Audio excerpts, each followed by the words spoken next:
Today is June 21st, 2024. It's a Friday morning, about 10:10.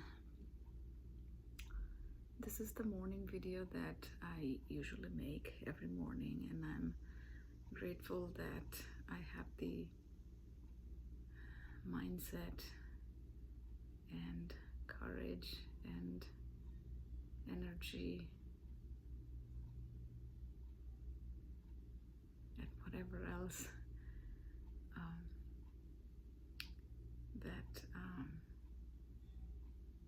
is helping me to keep going, keep pushing through. I started it about 3 weeks ago. I think it was on Memorial Day, May 27th, and before that, actually, it was a month or two before that is when I first thought about it. But then as things kept getting in the way, I might have created the YouTube channel itself in March or something, but the first video by the time I uploaded was May 27th, I think. It was the Memorial Day.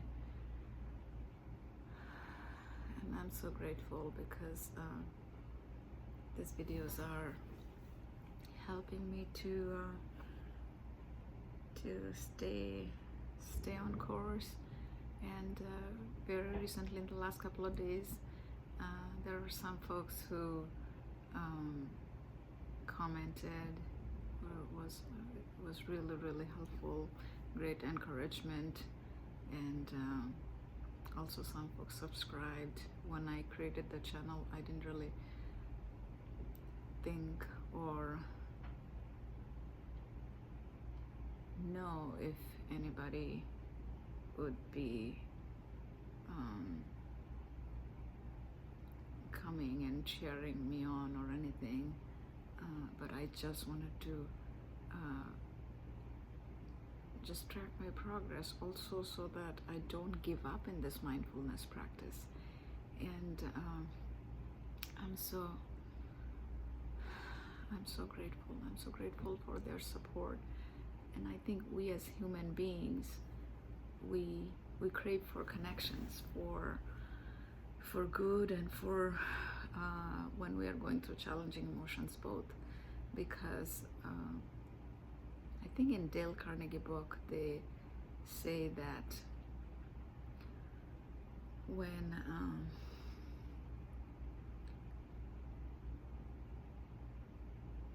you have people to share with,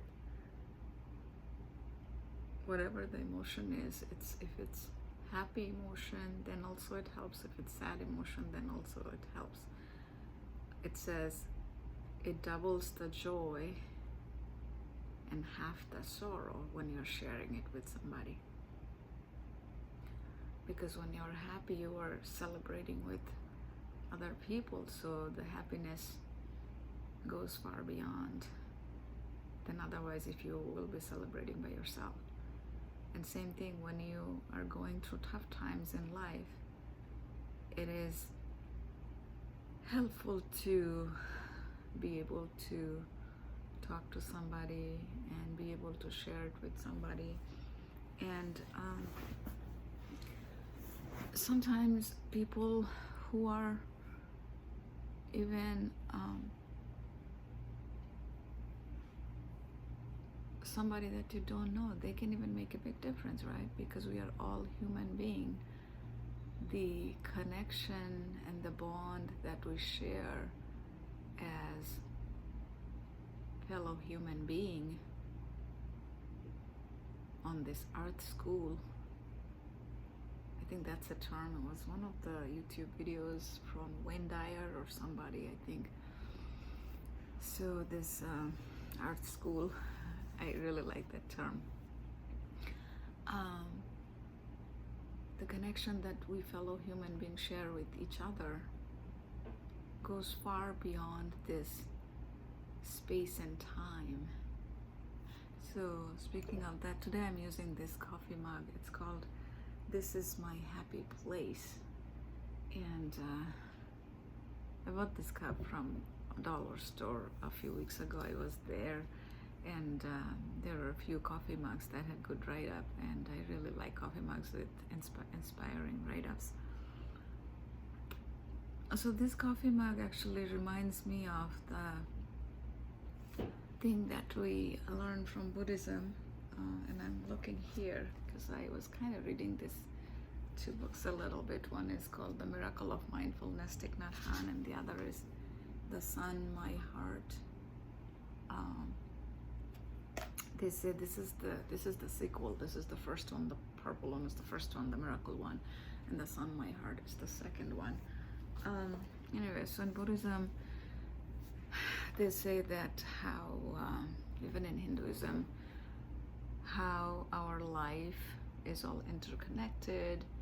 There's non-duality. We are all interconnected, and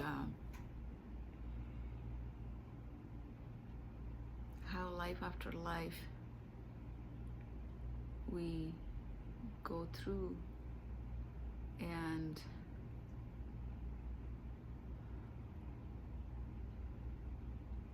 so when I think of this is my happy place, it's not the physical place I think about. I think more about at this time, at this moment of my continued lifetimes, and I do mean lifetimes, not just this life. If I go by the date, it's June 21st, 2024 at about 10:20 a.m. in the morning. I'm in Eastern time zone. Yeah, right now. Even in the midst of all challenges, because we all have challenges, it's the intensity. Sometimes the challenges are less, sometimes it's more.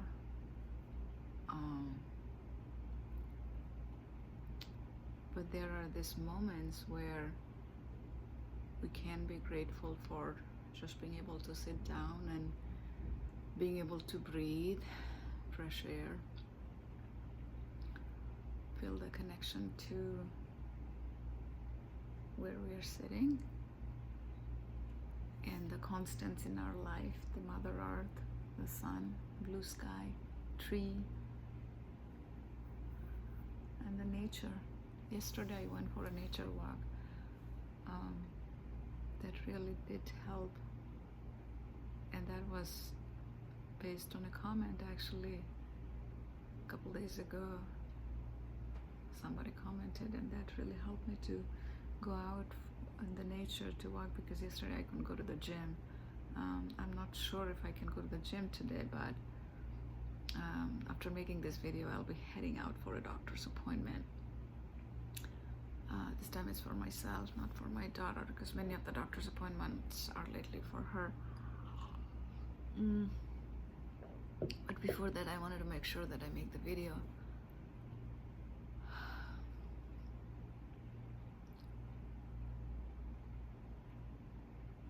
Yeah, this videos really does help me to kind of think through things, reflect on the day before, reflect on the present day, the current day, and set an intention. And sometimes they say even setting an intention helps. So this morning I was listening to Abraham Hicks video where on YouTube, she has a morning meditation. It's a 10 minutes video, and it kind of helps to set the intention that all day, no matter what happens, that I'll be looking for the good feeling things in it. So last few days I've been listening to that, I think most mornings, and it's helping. So I try to find the good in everything, and that is actually one of the mantra I added. This workbook that I have been working on for my emotions, in that there were 3 mantras that I wrote when I was doing the exercise. So I added 2 more yesterday, and I'm supposed to think through or kind of practice these mantras 5 times a day. And yesterday I did practice actually probably more than 5 times, and thankfully that did help me a lot, because 2 days prior was very challenging with my emotions. But yesterday, even though the external conditions haven't changed a lot, actually barely changed any, it seemed. However, by changing the physical reality, going for a walk, and then I went to Barnes and Noble's, did a few meditations, and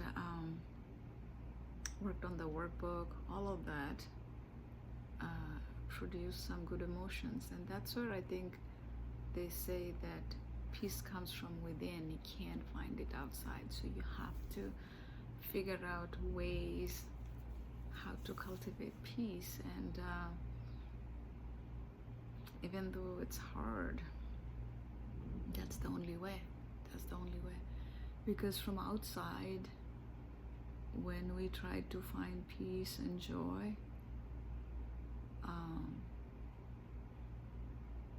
sometimes we can find joy, which is momentary happiness, but then we are at mercy of the environment and the situations and the people that we can control, and we don't have any control over anybody or anything outside of us. And if you think it's easy to control other people, just think how hard it is to control our own mind. So if we can control our own mind, how can we control others, right? So yesterday in that book that I practice the emotions and do the exercises. So in that book, they had a study, if I remember it right, I think they talked about in Harvard, they did the study that people, their mind wanders about 46% of the time. So imagine 46% of the time, it's a huge amount, which is almost half of our lives. So if we are wondering 46% of our time, we are pretty much wondering half of our life. That's the explanation that they gave, and which is true. And our wandering mind is usually the subconscious mind. And when subconscious mind takes over, and we are in that zone when we are wandering, usually we are unhappy. So imagine spending half of our life wandering and being unhappy. So we got to do something about it. So in that, they talk about, there's a 10-minute meditation. I think it was from Andy Petticone or something. I might be saying the last name wrong, but it's Andy, last name starts with P, and he became a monk for a while in Himalaya. He went there, learned all the meditation, and became a monk for a while, Buddhist monk. And then the meditation and the talk I was following was from TED Talk on YouTube. I don't think he's monk anymore, because at least he was not wearing the robes. So I was guessing that he's not monk anymore, but he's just teaching the world with those meditation. It was Headspace meditation on YouTube, if you want to look it up.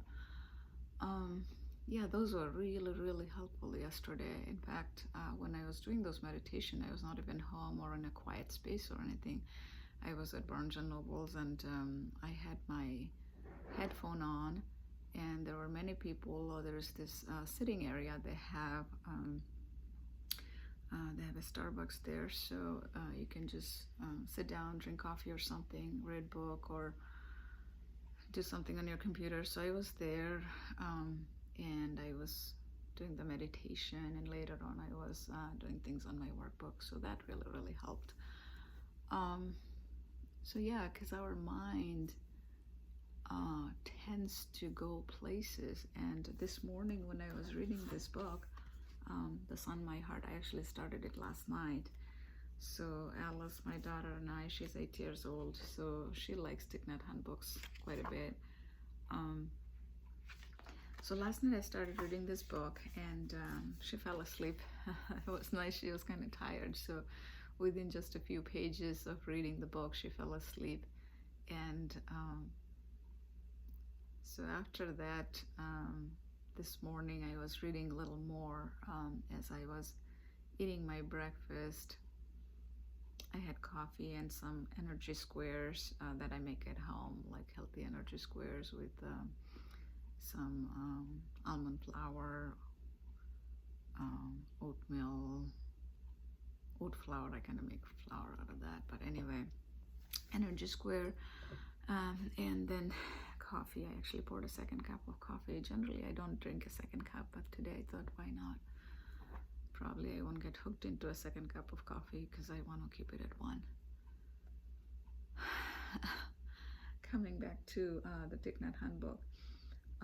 So in that book, one interesting part was that he tells a story where a little girl, if I remember the name correctly, I think Ton Tui, I think. Yeah, I'll look at it again. It's a Vietnamese name. In the book, Tan Tui. Tan Tui. So the girl is 5-year-old, and she was there in Plum Village at the monastery for a bit when I think there was Vietnam War going on, and the mom was still in Vietnam, and the dad was looking for a job in France or something, and then the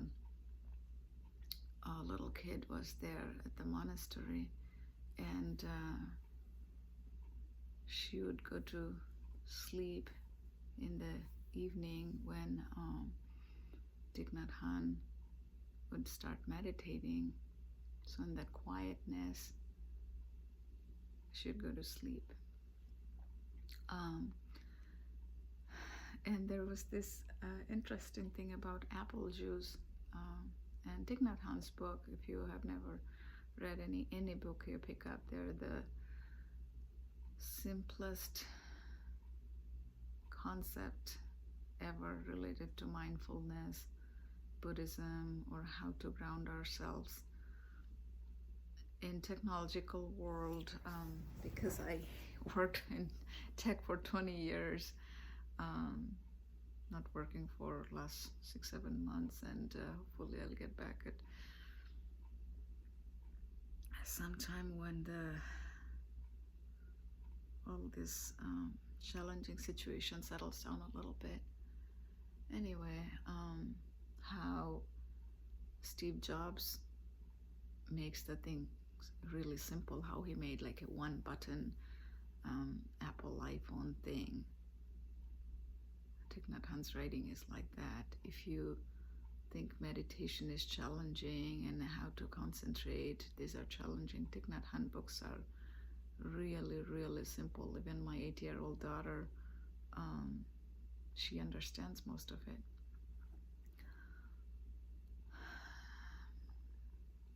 So yeah, so the apple juice, and it had some pulps in it, and the little Tui, the girl, she compared, when she was asking Thich Nhat Hanh that what is meditation, and she herself kind of compared it with how the pulp of the apple juice goes down when it's in a glass cup. So I take the glass cup here, it's a water, if it's apple juice, and if it has the pulp, kind of goes down and the top becomes clear. And then she likes to drink the apple juice, not with the pulp. So Thich Nhat Hanh talks about like how even as a 5-year-old girl, she kind of connected the dots about meditation, and which is true. In our mind, we have endless thoughts, and if we can be mindful, and meditation is not about suppressing our thoughts or being completely empty in our mind, because that's even harder to do. So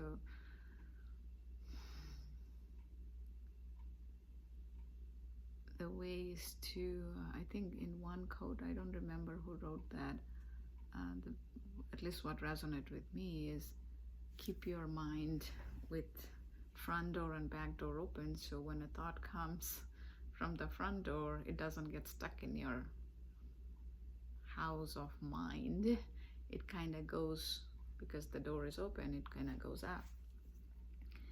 And sometimes when the thought comes and it's not going, especially if it's a worrisome thought, one other way I found is to replace that thought, with a good thought. And ideally, present moment is great, but let's say if you're not able to, which does happen to me sometimes, because when you become monk, I'm not becoming a monk, but when people become monk, then they focus on it day after day, hour after hour, month after month and stuff.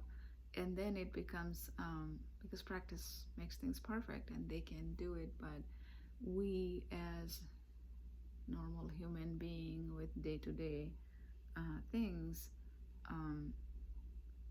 we may not be able to do that, and it's okay. So we gotta figure out what works, because ultimate thing is to feel that peace, feel that joy, or at least have that neutral feeling. Because in Thich Nhat Hanh books or in Buddhism, there's 3 feelings. There's like a pleasant, unpleasant, and neutral. So unpleasant feelings are those worry, negative thought, and challenging thoughts, and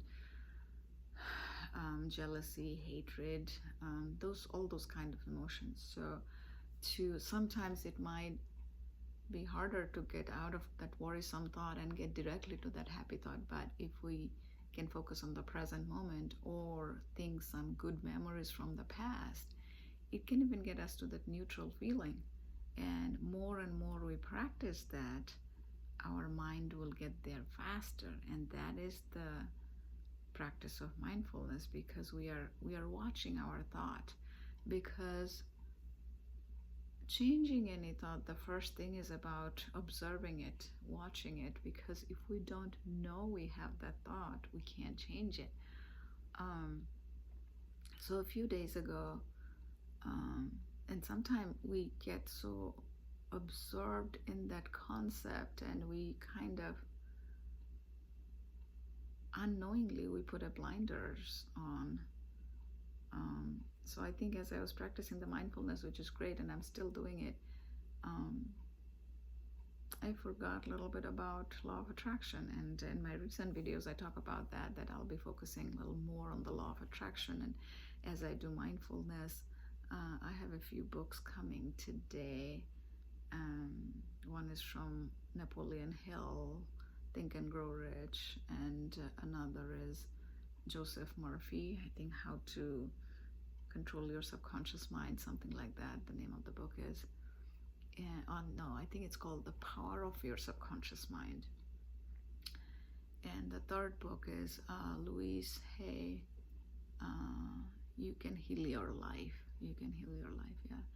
So I think Louise Hay follows lots of affirmation, and then her teachings are very much in line with Abraham Hicks, which is law of attraction. So yeah, I want to continue following that, and I want to teach that, a little bit of that, to Alice too, because sometimes when we get so tangled in our present that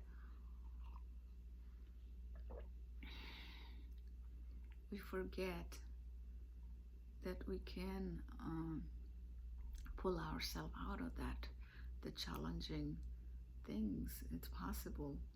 We just have to work towards it. We just have to get our mind in there. In Abraham Hicks' words, it'll be like getting in the vortex. And the vortex is that where our subconscious mind and the universe are all aligned, because more aligned we are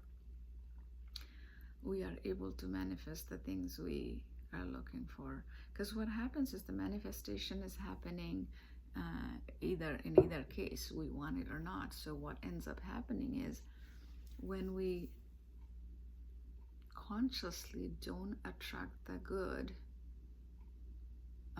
either bad or neutral happens, and it is true. So when I just want to say it for myself one more time. So if we consciously, actually I'll switch it to the positive way of speaking. So when we consciously attract the good, then good happens. Otherwise, challenging things keeps happening. So we do have to consciously try to attract the good.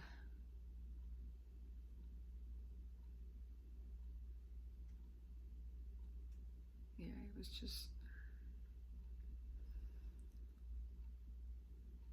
trying to think through these words again for myself in my own head.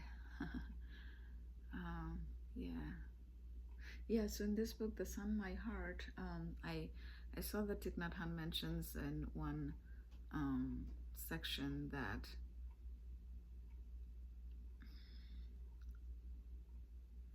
the apple juice, he says that even though our complicated lives can be completely compared with apple juice, however, our mind, it can be the challenging emotions. When it goes down, then our mind becomes clear.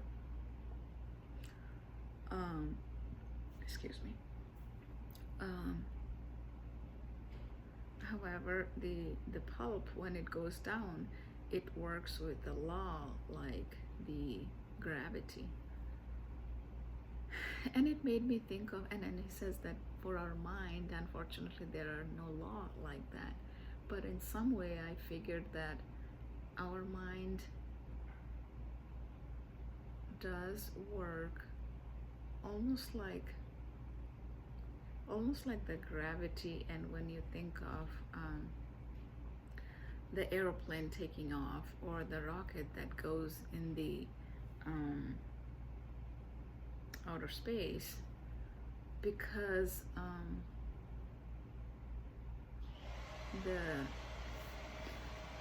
the gravity that works, because it's always working. It's almost like how our subconscious mind in autopilot mostly always pulling the mind towards the negative direction. And like when the gravity works on Earth, and if you want to get the rocket to go up, if you have enough fuel, the rocket goes up. It's against the gravity. And same thing with the airplane. It goes up against the gravity because there is enough fuel and a pilot who knows how to fly it. So same things with our mind. The default is like how gravity works. And when I think of law of attraction, it is just like that. I know it's like a metaphor, but I think that metaphor is working in my head, so I'm just kind of telling that story to myself. So as that subconscious mind constantly works like a gravity, with the conscious mind, we have to think of it as like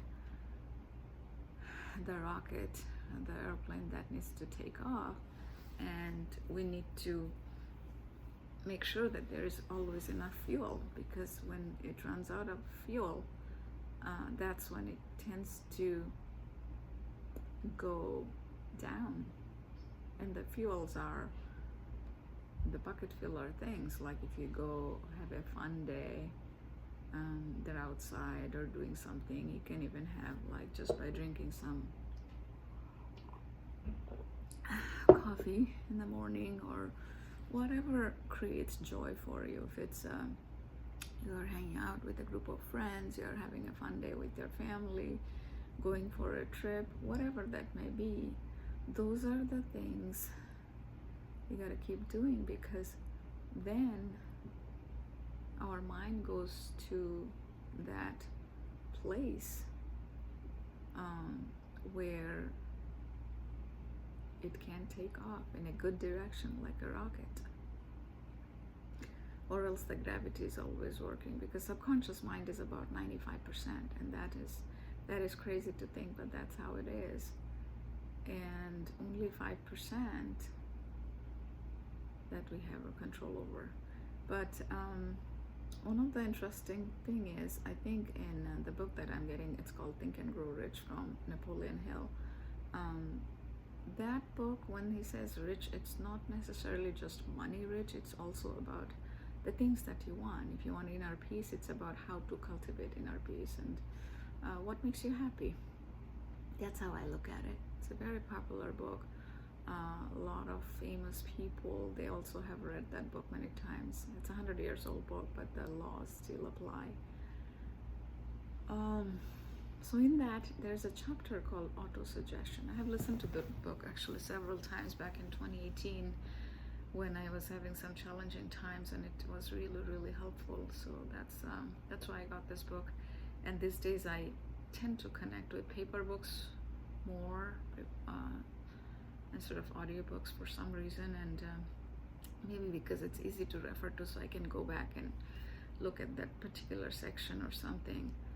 So in that book, it talks about auto-suggestion, and the auto-suggestion is, if I remember it right, I think it's about how you kind of keep working on your subconscious mind, either with affirmation or somehow, then parts of your subconscious mind gives you those ideas, like just like the way it's on auto-suggestion.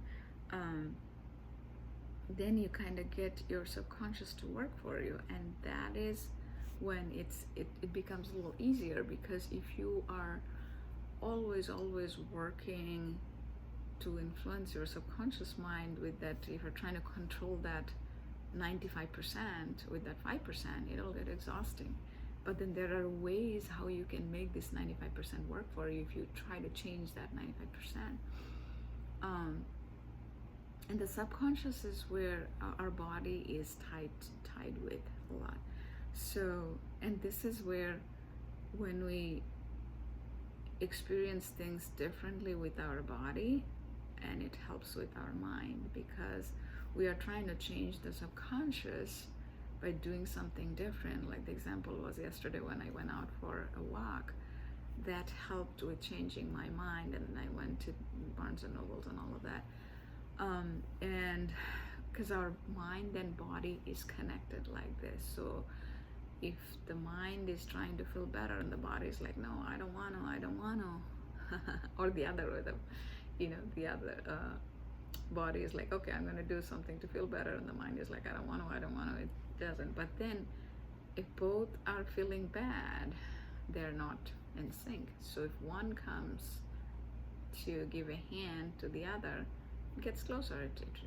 The mind is like, oh yeah, maybe I can try, and then it feels better. I know it's a weird way of explaining, but I'm trying different things to make myself convinced.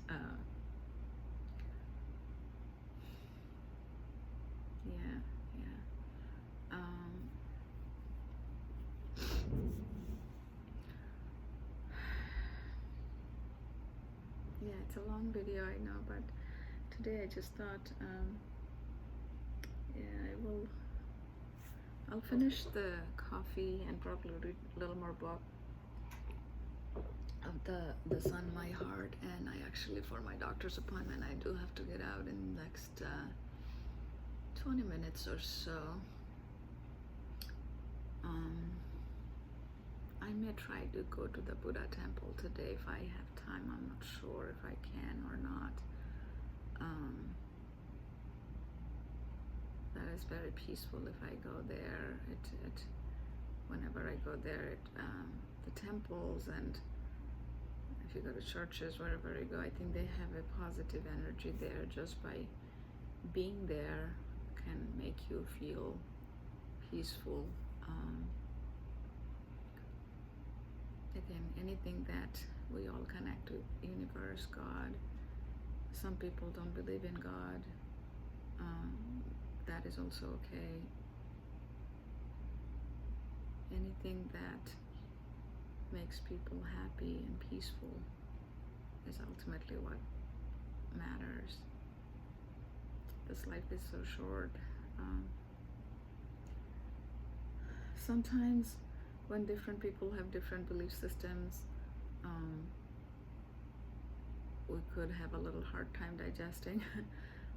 But what I think is it's okay as long as they don't try to convince you to follow that.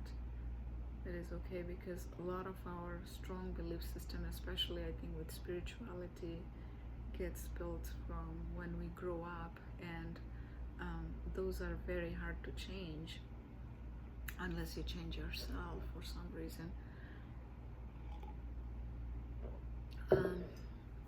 But anyway, it's all about finding peace, because when we are peaceful, people around us, family, friends, co-workers, whoever we spend time with, they are also peaceful, and that peace transmits to the world. The back of this book has some the praise for Thich Nhat Hanh and the Sun My Heart. So here Dalai Lama says, Thich Nhat Hanh shows us the connection between personal inner peace and peace on earth. And that is true. So many of his books I've seen where he talks about how the peace that we cultivate in ourselves and around us transmits to the world. And that's what I'm teaching Alice too. And the Salesforce CEO, Mark Benioff, he also said this: Thich Nhat Hanh is a torch of wisdom, lighting the path ahead, generating the compassion, love, and understanding we need to create peace for ourselves and the world. So he touched so many different kind of people in their walks of life. It's amazing. I wish I got into his books before he died. So that is something I really wish I did. But like he says, he is there with us, as we breathe, look at the sky, because everything is interconnected. He says nothing ever dies. So yeah. So I'll take a few deep breaths and finish this video.